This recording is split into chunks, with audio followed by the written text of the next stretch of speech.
Well, hello, and it's a real honor and privilege to be here, and I feel humbled and a bit nervous following in the footsteps of the speakers that we have had, I must admit. So I've come a long way, and many of you won't have seen me before because I live in a little town near Rome, and I'm very much an introvert, and I'm not really on social media, so here I am. And I am a writer and a poet and a convert, and to be honest, I hesitate before sharing this talk with you this morning. I just wanted to say that right now. I hesitate, and I want you to know this, before spilling my guts on the stage like this, because to me, it's not a no-brainer. I know that lots of people can get onto a stage and talk about their personal lives and their conversions, but primarily I'm a writer. And when these things happen to me, one of the first things I thought was, do I write about this? Because as a writer, if anything happens to you, you always think, that's good copy, right? So when these things happened to me, I thought, should I write about it? And my first instinct was no. I thought, God has spoken to me, and he doesn't need me to kind of tell everybody else. But after a while of discerning, I realized that God did want me to write it down, and you'll see why, I think, when I begin to tell you about it. And I think that I was right to do so because just from the feedback I've had from other people, that people feel that the story has helped them. And although the story seems outlandish and extraordinary, actually many people have said to me, things like that have happened to me as well, but I just didn't have the words to say it. So I think that strange experiences in our relationship with God are much more common than people realize. But maybe it took a poet to be able to kind of express it. I'm not the only one who's expressed it, but maybe I was supposed to write it down. But I've really kind of given up telling the story on a stage. I mean, I've done it a few times. I do it in the context of talking about poetry, but I don't tend to do it, so this might be the last time. So to begin at the beginning, I was born into a good family, to atheist parents, and my dad was a really, really good atheist, a very moral man, very kind, but he really told us that, religion was the work of, well, I won't say the devil because he didn't believe in the devil either, but religion was bad, and especially Christianity was something that was for the feeble-minded and was just ridiculous. So that was really how I grew up. And when I got to be a young woman, I decided to become a psychiatric nurse. My reasoning for that was that I wanted to do something altruistic. I wanted to look after people. So I went to London to become a psychiatric nurse. And perhaps I wasn't, really the right person to do that. My disposition is very sensitive. I was already writing poetry. And suddenly I was thrust into the acute psychiatric wards in London and dealing with death and suicide and despair and dementia and schizophrenia. I worked in North London, and the demographic was very Jewish, and I was dealing with elderly people. So that meant that my patients had lost their parents to the Holocaust in the camps. And every day at work, it felt like I was living in the Second World War. It just felt like I was dealing with Hitler, and I was dealing with people's parents being gassed in the gas chambers, and it was pretty heavy, okay? I was a young woman, I was in my 20s, and I was kind, but that was kind of all I had, and it was easy to get burnt out. At the same time as dealing with all of this despair and chaos, I was living the 1990s life of, dating, that kind of culture, friends, right? We were all like Monica and Rachel. Except for I wasn't really, I wanted to be. And so, of course, I would fall in love and just want to get married, really, but nobody wanted to discuss marriage. And I fell desperately in love, actually, and it was a disastrous relationship. And so I had that to deal with, as well as dealing with my patients' problems. So I was in a precarious state, and I had no religion, okay? And I'll tell you how I dealt with it in a few minutes. But first of all, I'll tell you the next part of it, which was that my dad, the atheist, when he was 56, he suddenly died. So I was 26, and just felt like my world had fallen apart, which sounds like a cliche, but I hit so rock bottom. It was almost, it was an utter breakdown. It really, really was. And I talk about this in my book, Night's Bright Darkness, because this is still years from my conversion. Like, I was nowhere near finding God. But this was really important to me because the physical impact on me of this distress and this chaos and this kind of lack of meaning and this lack of kindness, it felt like, in the world, it made my hair fall out. I couldn't sleep. I was almost hallucinating. I thought when I walked down the street, I kind of thought that I should just walk in front of a bus. The man I was in love with left me at the same time, so everything just fell down. And I had this sensation, when I was lying asleep at night, I had this sensation that I was at the edge of a pit, of an abyss, and that any moment I was going to fall into this abyss and fall onto rock and be smashed to pieces. And it was just this endless feeling of like falling and waking up and falling and waking up. I just felt in danger of my life. I felt like I had literally fallen to pieces myself. And one particular day I was sitting on the floor in my flat in London, and I actually spoke aloud, and I said, "I'm in hell." And I was very intentional, as we say today, in the way that I said that. I really meant it. I am in hell. And I actually remember thinking, if only I believed in God, if only there was a God who would help me in this moment, I would do anything just to be a believing person who could walk off to church and be happy and be supported. But God didn't come to me in that moment. He had his reasons. But I think it's really interesting that when I said I'm in hell, I didn't believe in God. I didn't think that there was a God, and yet I recognized his absence acutely. And years later, when I started praying the Psalms, and I would read about the abyss of the Psalms and the pit and being hauled up from the pit, I realized that that's where I was, okay? And I realized that actually if I had fallen into that pit, the rock that I would have been smashed against would have been the rock of the Psalms, who is God. So I could kind of, in an imagistic sense, it all fitted together. But at that particular time, God did not come to me. So how on earth did I cope? Well, I had no God, and I was dealing with all of this difficult stuff. So I was already kind of a poet. I was writing poetry, and the way that I coped through my nursing days and through my father's death was through writing. I read extensively all the time, W.B. Yeats, T.S. Eliot, Sylvia Plath. I read and I read and I read, and I started to write. And if I had a patient who had died or I laid out a body, I would go home and I would try to write a poem about it. Now, for me, this was my God. It was almost idolatrous because through poetry, I was trying to control the world that I was in, and I was trying to give it a sense of beauty. And I think we overuse the word beauty, and perhaps we tend to misunderstand beauty. Because to me, beauty isn't kind of writing a poem that's all pretty and necessarily rhymes in all the right places and has lots of pretty adjectives. Beauty is about taking something that is jagged and awful and looking at it so hard that you can give it a shape and you can look deeper into it to find truth. And it became an addiction for me. I mean, not a bad addiction, but this was the way that I thought I could be redeemed, was through poetry and through using my facility with language to try and control my life. So I became obsessed with being a poet. I mean, really, I was just desperate to be published, and I was convinced that I should leave nursing and become a poet.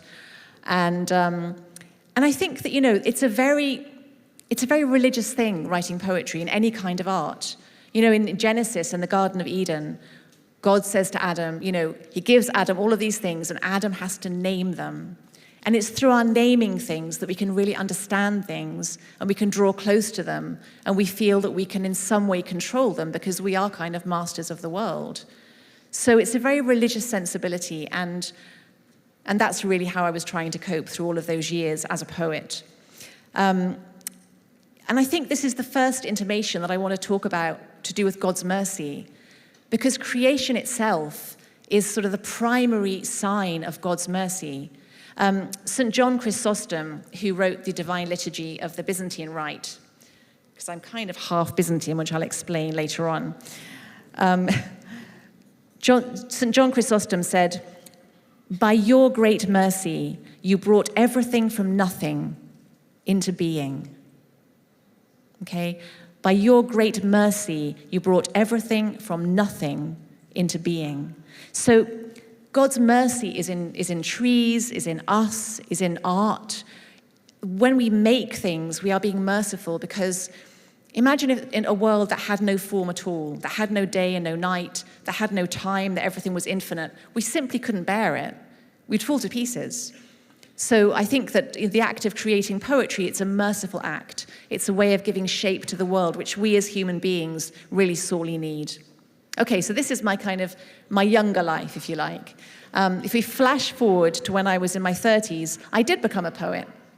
And I published 2 books of poetry. And I was writing my 3rd book of poetry.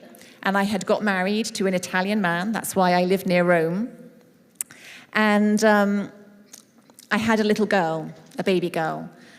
And at that point, I was still writing poetry, but I was beginning to feel a little bit disillusioned with it. And I'll try and explain why without being too literary.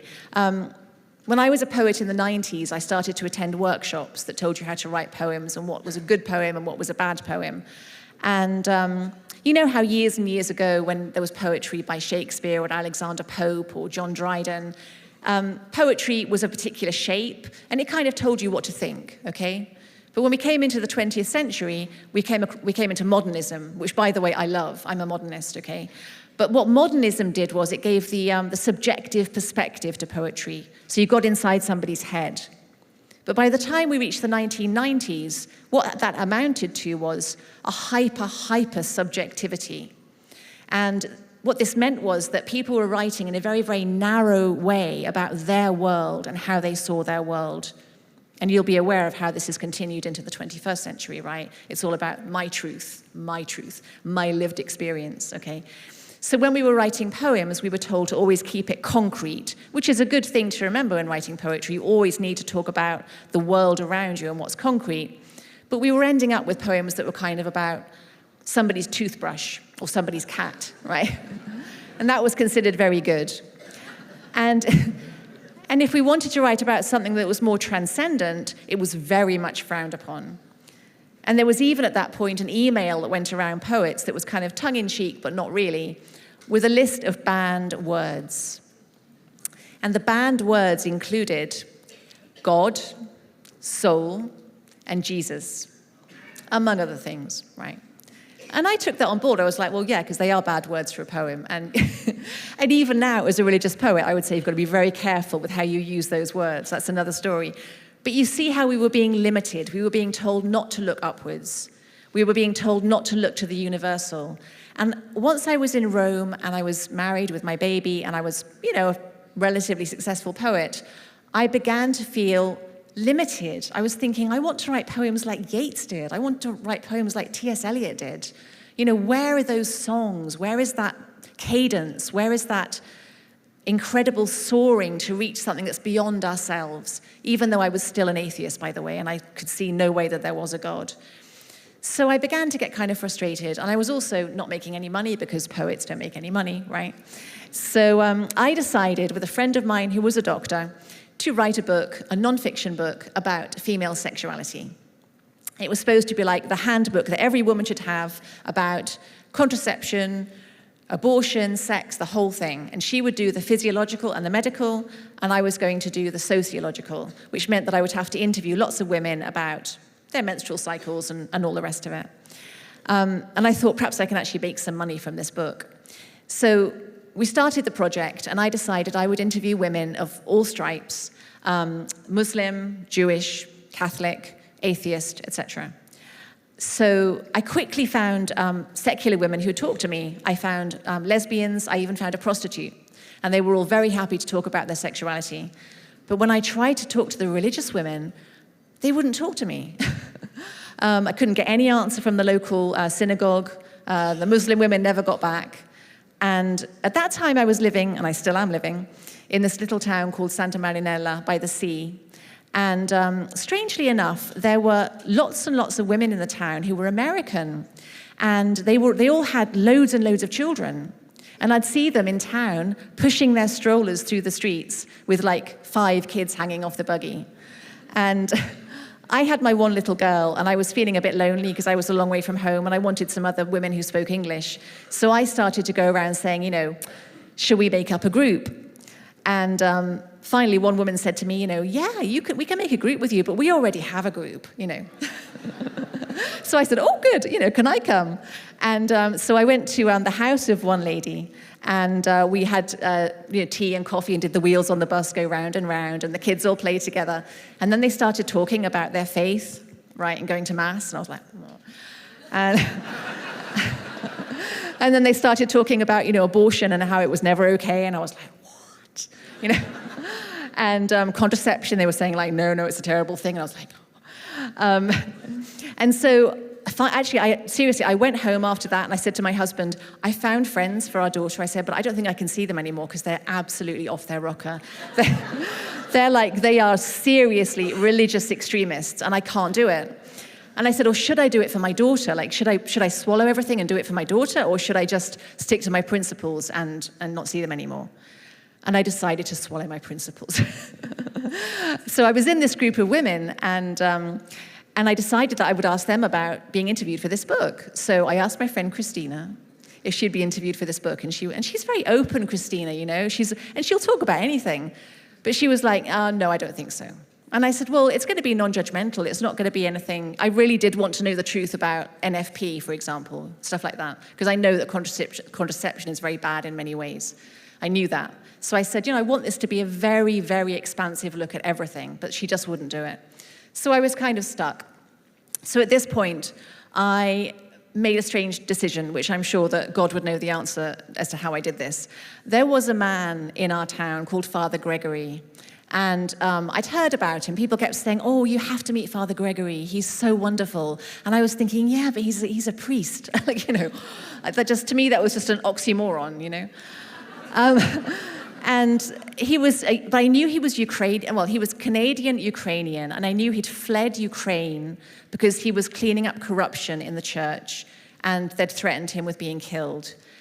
And I thought to myself, well, this guy, at least he's kind of moral, and apparently he's funny, and apparently he's nice. Maybe he can find me somebody who would talk about women's sexuality and the Catholic faith, But I was getting bored with the book by this time, frankly. I mean, I'm a poet, and I'm not very good at the research in that sense. So I was getting bored, and I wrote to him one day, and I cringe now, but I wrote, Dear Father Gregory, I'm writing a book about the vagina, and I wonder if you could help me.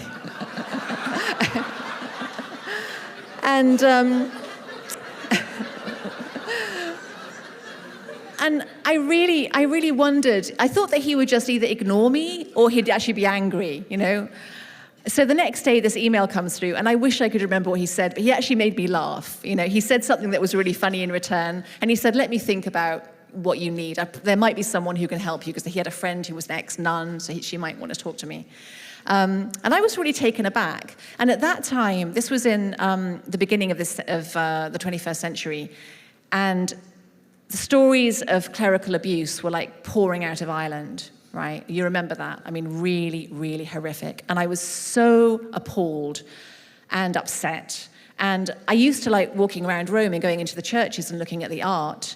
But once these stories came out, I thought, that's terrible, and I can't look at this art ever again, because I will only think that's what those kids were looking at when that happened, And I just was sickened by the whole thing.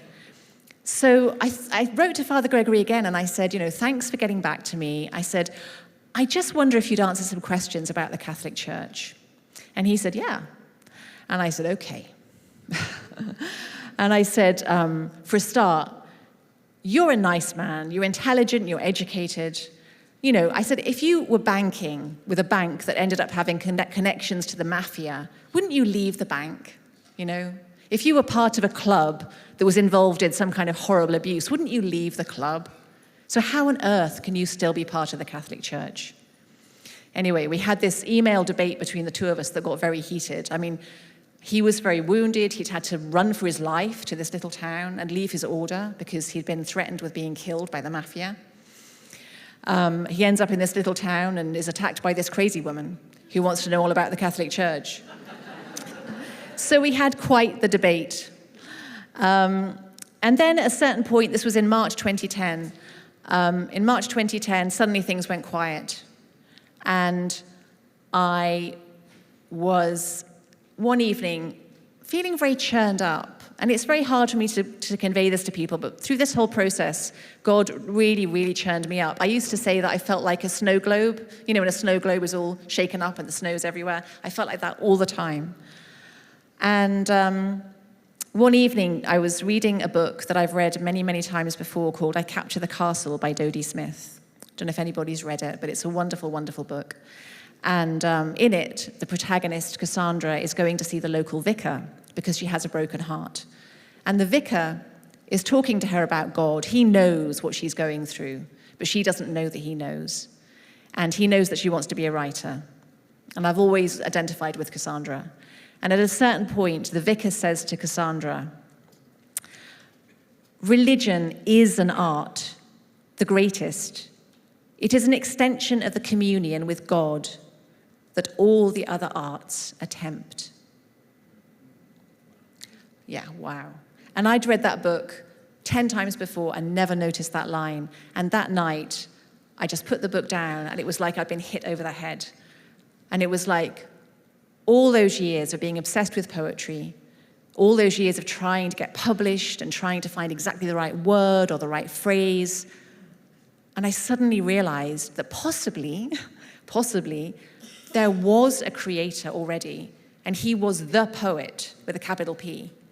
And what I'd been trying to do was to try and look at the world through his eyes and try and communicate with him. And it wasn't for my readers I was worried about. It wasn't myself I was worried about, or prizes or publishers. It was about communication with God. And it was like the lid of the world had been peeled away and suddenly I could see the sky. And I thought to myself, if there is a God, then he created me. And if he created me, then he knows me. And if he knows me, he can see me. He loves me. But I could not let myself feel joy. I really, really couldn't. I actually wrote to Father Gregory the next day and I said, I might not be an atheist after all.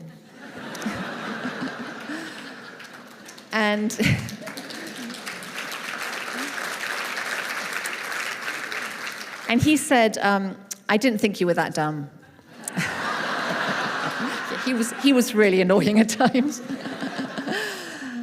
And I asked if I could ask some more questions about the church and all the rest of it. And I said, look, if there's a God, and I still couldn't let myself believe it. It just seemed too good to be true. But I said, if there is a God, then which God is it? Should I be Jewish? Should I be Muslim? Should I be Sikh? Should I be Hindu? Should I be Christian? Like, please, no, don't let me be Christian. I can't stand it. So he agreed to meet with me once a week, and we had coffee once a week when my little girl was in nursery, and he never once tried to convert me. Never. Once he said, only Christ can convert you. But he never, never, never sat me down and said, okay, Sally, there is a God, right? And he sent his only son. He never did any of that. He just listened as I wanged on, okay? And then we come to the other person in my life at that time who was really, really important, who was one of the mothers in Santa Maria. Christina, stand up, Christina. This is Christina. Give her a round of applause.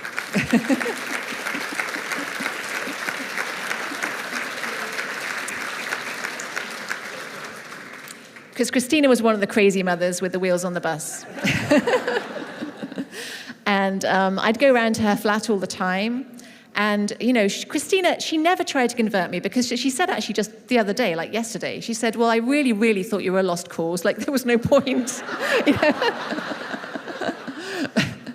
But I'd go around and she'd be there like cooking. There was always like guacamole and tacos on the go. And the door was always open. And she'd sometimes have the Sacred Heart of Jesus in the middle of the kitchen table, you know. And she'd just go, Lord, you got to help me today. You know? And I was just, you know, she just lived her faith. She'd talk to the Blessed Mother. She'd talk to Jesus as she was talking to me. And I'd be like, you know, who's she talking to? She never, never tried to convert me, ever. So I don't think I said anything to Christina after that first experience of the Father, because I realized that was my first experience of God was with the Father. And about 10 days after that, I wasn't sleeping. I was feeling even more churned up, if that's possible. I had such terrible insomnia. I couldn't write. I'd stopped with the female sexuality book. I wasn't writing my poetry either. And one night, I went downstairs because I just couldn't get to sleep, and it was about 3 o'clock in the morning. And I poured myself a whiskey, because that's what I used to do when I couldn't sleep. And now I pray, which is better for the digestion. And I was reading T.S. Eliot, actually, and I was reading a poem by T.S. Eliot called Animula. And it's not a poem that I know well of T.S. Eliot's, actually, but there were just some lines in it that talked about the growing soul. Okay, the heavy burden of the growing soul perplexes and offends more day by day. And there was something about that that just really struck me, the heavy burden of the growing soul. And I went upstairs, and my daughter at that time wasn't very well, and so I was lying down on the floor beside her bed to go to sleep. And I lay down, and I had the most extraordinary experience, right? And I'm a psychiatric nurse, so I'm very well aware if something's psychosis or if something's something else, and it wasn't. Nothing like this has ever happened to me again. It's very, very strange. I lay down, and it was like I'd been injected with something.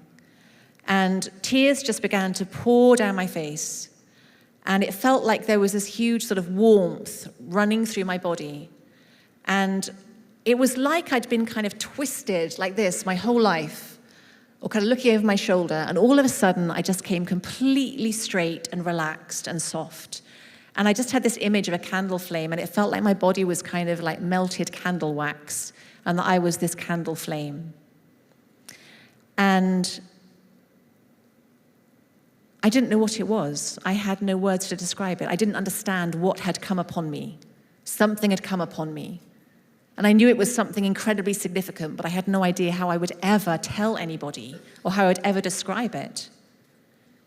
So the next day I wrote to Father Gregory again, and I tried to describe what I just said to you. And he sent me a poem by St. John of the Cross, The Dark Night, which is the poem about the soul leaving the house at night when the body is all still, and about the union with God. And then at the bottom of the poem, he just wrote, "Next week is Pentecost." And I didn't know what Pentecost was, right? No idea. I don't think I even really knew what the Holy Spirit was. But I realized months later, that was the Holy Spirit, okay? And if you think about me in my flat in London, when I wanted God to come to me, and he didn't come to me, right? Instead, he sent me to poetry, and he sent me to perfect my writing, and to really focus on how I could make every single word count, and to really be a good communicator on the page. That's where he sent me, right? And all the time I was being readied and being prepared. And then that night was the final piece of preparation. But I still couldn't be happy, because poets are rarely happy, I have to say. Right? I still was not happy. I was like, what's going on? I don't like it. I began to realize, of course, there was God, but, I needed to know what kind of God was this? Where would I go to church? For heaven's sake, I just wanted some comfort. I wanted some structure. I wanted to know what to think and what to do. And my husband still thought I was an atheist, and so did everybody else in my life. So about 10 days after that experience, I was dropping my little girl at nursery by the sea in Santa Marinella. And I'm sorry, I was picking her up, because I was early for picking her up. And near her little school was a church, a Carmelite church. So I thought I'd go into the church for some peace and quiet. And I went inside, and there was nobody there. And I sat near the front, and I put my feet up onto the kneeler. And I started to cry, because I was a long way from home, there was all this going on, and I was just really, really, really, really, really fed up. And I looked up, and there was a stained glass window of Christ's face. And I said, "If you're there, you have to help me." And as I said that, I just felt this presence come towards me. So palpably and almost physically lift me up. My tears just completely dried. Every trace of kind of anguish left my body. And I knew it was him. And it was like I'd had terrible amnesia, and suddenly somebody had walked into the room that gave everything back to me, and then some, like everything. And then I was filled with the most extraordinary happiness, because then God had a face, right? Because how scary it is when God doesn't have a face. And so when I walked out of the church that day, I knew I was Christian. There was no doubt about it. I went home and I prayed the Our Father because I knew that prayer because donkeys years ago when I was little in school, we used to pray that prayer every day. So I had that prayer. I prayed the Our Father every day and I started to read the Gospels and I knew I was Christian. And I said to Father Gregory, that's it, it's happened. I'm Christian.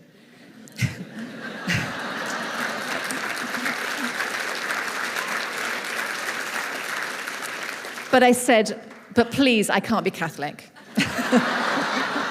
I said, no way. There was just too much. So I was determined not to be a Catholic. But what I started to do that summer is I started to read the Gospels, and I read St. John of the Cross, and I read Teresa of Avila, and I read Teresa of Lisieux, and it was like I was on something. I was like, reading. And in the meantime, I was in London that summer. I was running around London when I could get away, and knocking on church doors and going into churches, and I quickly realized that some churches made me feel that presence, and other churches didn't. And I started to think, oh my goodness, right? And I realized that the Anglican Church wasn't going to do it for me, and the Quakers weren't going to do it for me, even though I really respected them. And I realized I had to get back to that presence. And then I realized that the little box was called a tabernacle and that the Eucharist was in the tabernacle. And slowly, I pieced it together that I had to become Catholic because I had to receive the Eucharist. So it was actually,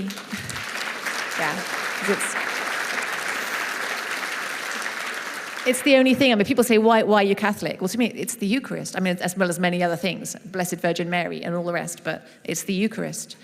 And when finally, I entered the church in December of 2010. So think that in March 2010, I was an atheist and I emailed Father Gregory. And in the December, I was received into the church in the Vatican itself. Yeah. Well, I know. Yeah, you can.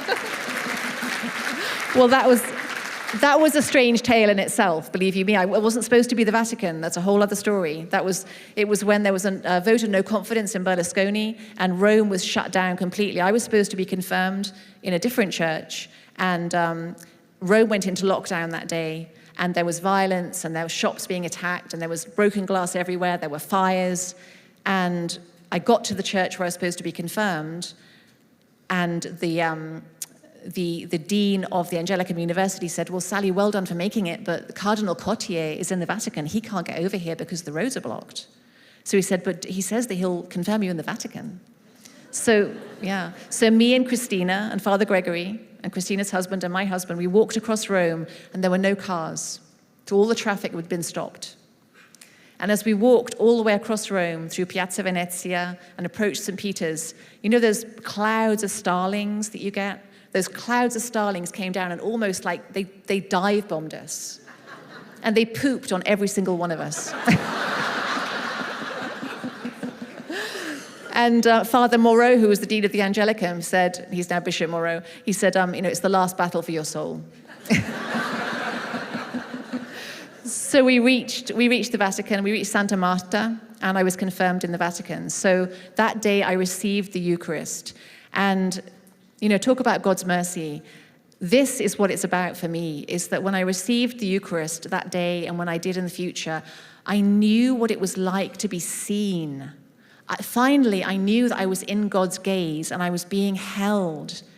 And if you think about Eve and Adam, I think about Eve because I'm a girl, but when you think about them leaving the Garden of Eden and the devastation of that, they were living in God's gaze.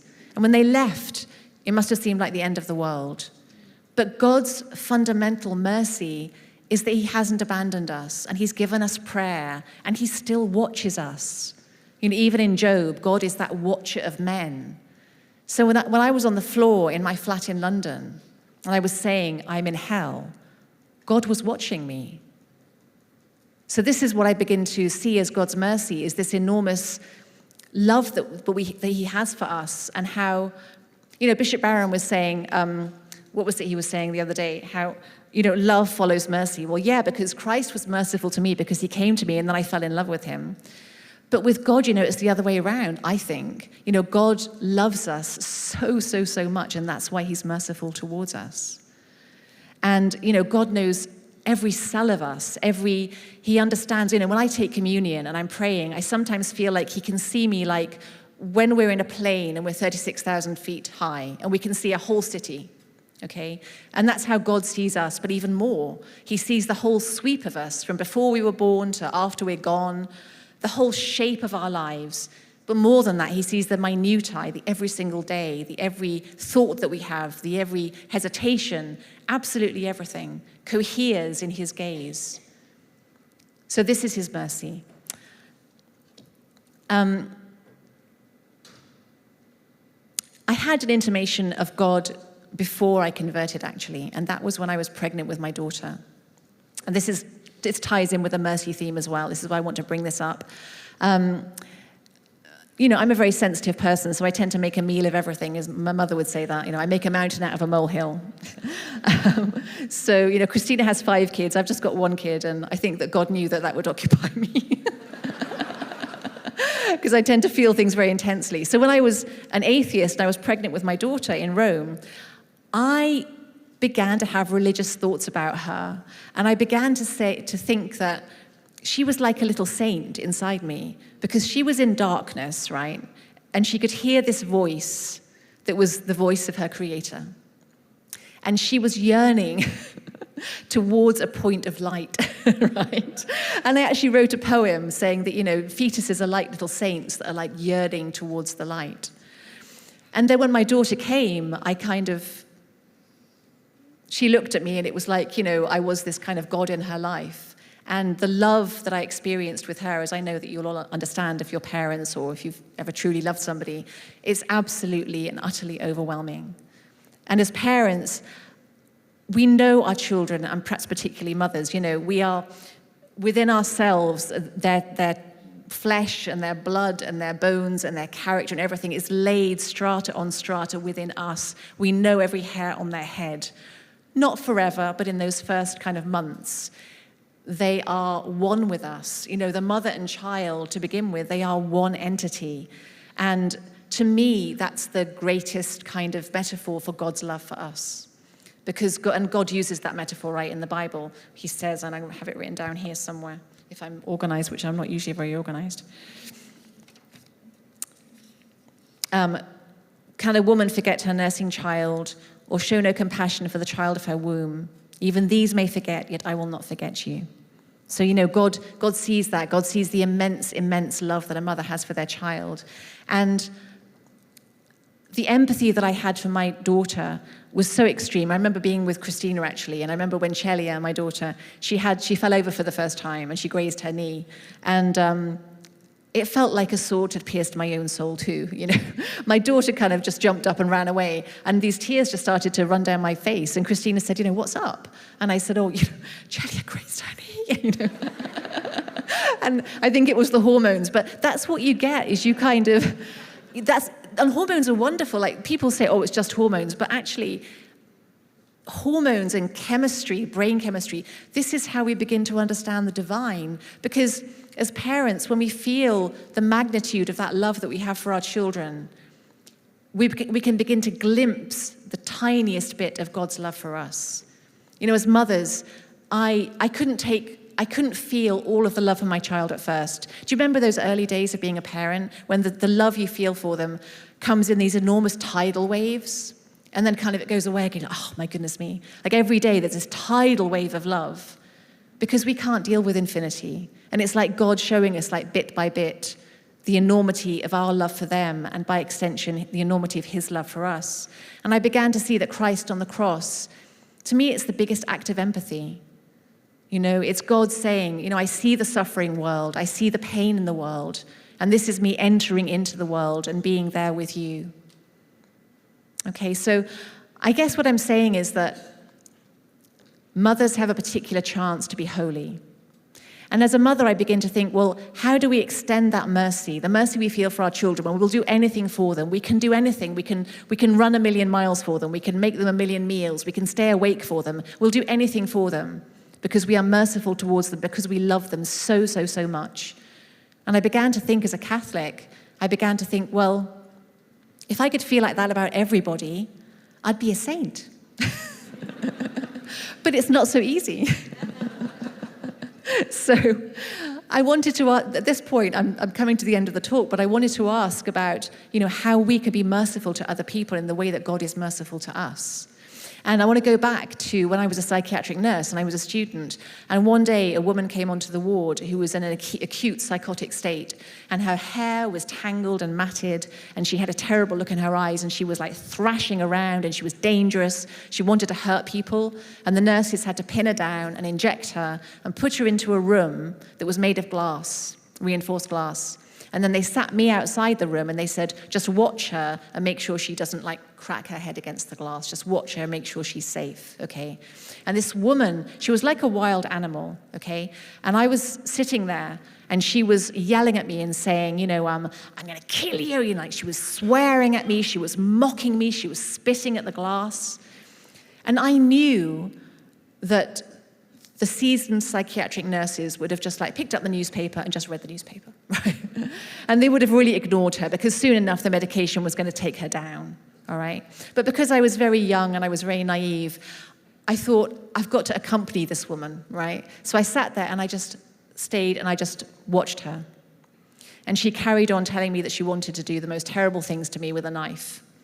And I felt this anger inside myself, and I felt this fear inside myself, but I made myself just sit and be with this woman. Now look, I'm not saintly, okay? I was very idealistic and possibly very stupid, but there's a point to the story.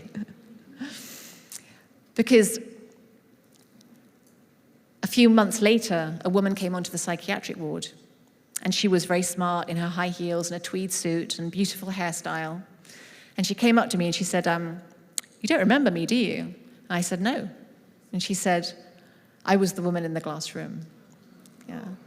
And she said, thank you. Thank you for sitting there. Thank you for not flinching. And thank you for not going away. Now, it was easy for me to do because I was behind reinforced glass, right? Seriously. But I've never forgotten it. I've never forgotten it because I almost thought she was so crazy. I thought she would never remember. It's funny how you think they're so crazy that they simply won't have the capacity to remember what happened. But she did, absolutely. And it makes me think of Dorothy Day and how Dorothy Day opened the houses of hospitality in the States. And I think that she was such an amazing, amazing woman. And I don't know if you've read the diaries of Dorothy Day, but they're so well written and they're so fascinating because you realize that Dorothy Day didn't love everybody like I love my daughter, right? And she often felt that people were smelly and loud and demanding and dangerous, but yet she still helped them. And how did she do that?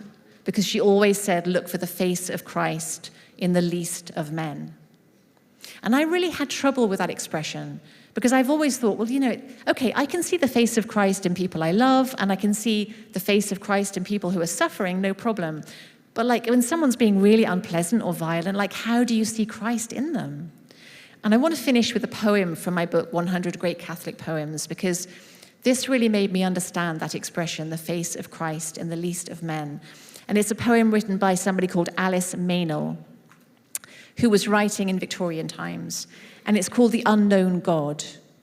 And she's writing about after communion, when she's received communion, and she knows that everybody else has received communion too, and she's looking at Christ in her fellow communicants, okay? One of the crowd went up and knelt before the paten and the cup, received the Lord, returned in peace and prayed close to my side. Then in my heart I said, O Christ, in this man's life, this stranger who is thine, in all his strife, all his felicity, his good and ill, in the assaulted stronghold of his will, I do confess thee here, alive within this life. I know thee near, within this lonely conscience closed away, within this brother's solitary day, Christ in his unknown heart, his intellect unknown, this love, this art, this battle and this peace, this destiny.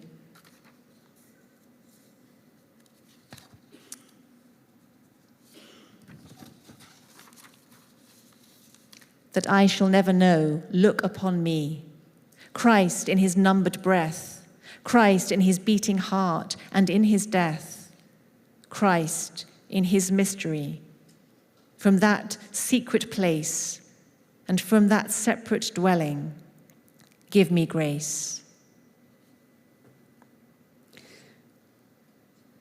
Now, I know that that poem is about people who have just received the Eucharist, right? So that's people who are already, they've got good intentions, they've got Christ within in them in a particular way. But I want to think now that that day that I was sitting on the floor of my flat saying, I'm in hell, I do believe that Christ was there and was praying. I do believe that. And I believe that he's there with the wild woman in the glass room, okay? That he's there and he sees us. And therefore, when I'm up against someone who's sort of unpleasant and I'm trying to see the face of Christ, I remember that Christ is there praying for them. That's where Christ is, because he's everywhere that is dark and dangerous and dirty, and we know that. And when I go to Rome, there are many, many beggars in Rome, and you're asked for money like 15 times when you just pop into Rome for a quick trip. And often I don't have enough money to give away. I mean, I'm a poet, right? And it's you're giving away like €1 at a time, And I was reading Acts the other day, and in chapter 3 of Acts, there's a part where Peter and John are going into the temple, and there's a beggar man, and he's asking them for money. And Peter says, I have no silver or gold. He says that. But he also says, look at us. Look at us. And he says, in the name of Jesus Christ, he says, get up and walk. And I think the mercy that we can show to people too is seeing people in the way that we are seen by God and letting them know that they are seen. We can be Christ's eyes, and we can ask people their names and where they're from and what they're going through. And that's really how we can be merciful too, because the greatest mercy is being seen, I think, of being loved. So, yeah, I guess that's it. So thank you very much for listening, and God bless.